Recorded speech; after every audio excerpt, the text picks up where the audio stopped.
To summarize, we have the biggest oil supply chain disruption in history. We have a market that's telling us everything's going to be fine, and a market that has never been more disconnected from how regular people feel about the economy. And a fertilizer price increase that'll probably hit the grocery stores sometime in the second half of this year. Okay, so with that out of the way, let me sort of tie everything together with the bond market. What you're looking at is the 10-year government bond yield for 5 major economies: the US, the UK, Germany, Japan, and China, going all the way back to 2008.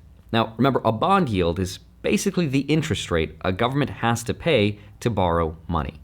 When yields go up, borrowing becomes more expensive. And when a country has almost $40 trillion in debt like the US does, every point in this yield costs billions and billions of dollars more in interest payments every year. Since this war has started, bond yields in the UK, in the US, in Germany, and Japan all have went up. The US 10-year is at about 4.3%. The UK is at 5%. These are levels that start to cause real stress in economies carrying that much debt. But look at the red line. That is China. Chinese bond yields have actually gone down since the war started. Everyone else's borrowing costs are going up, and China's is going down. In fact, for the first time in at least 20 years, China now has lower 10-year sovereign bond yields than the US, UK, Japan, and Germany.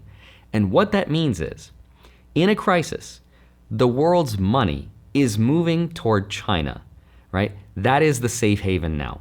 That's a very different world than the one we were told this war would create. And why it matters is because the US 10-year yield is the interest rate that everything else in the American economy is priced off of.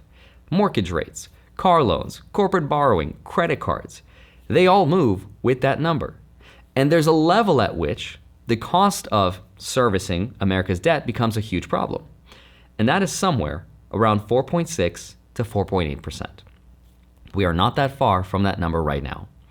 And an oil shock that drives inflation higher makes it harder for the Fed to cut rates to bring that yield back down, despite what Kevin Warsh may or may not do. Oil goes up, inflation goes up.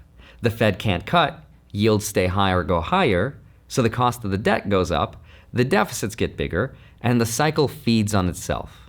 That's what economists call that death-debt spiral.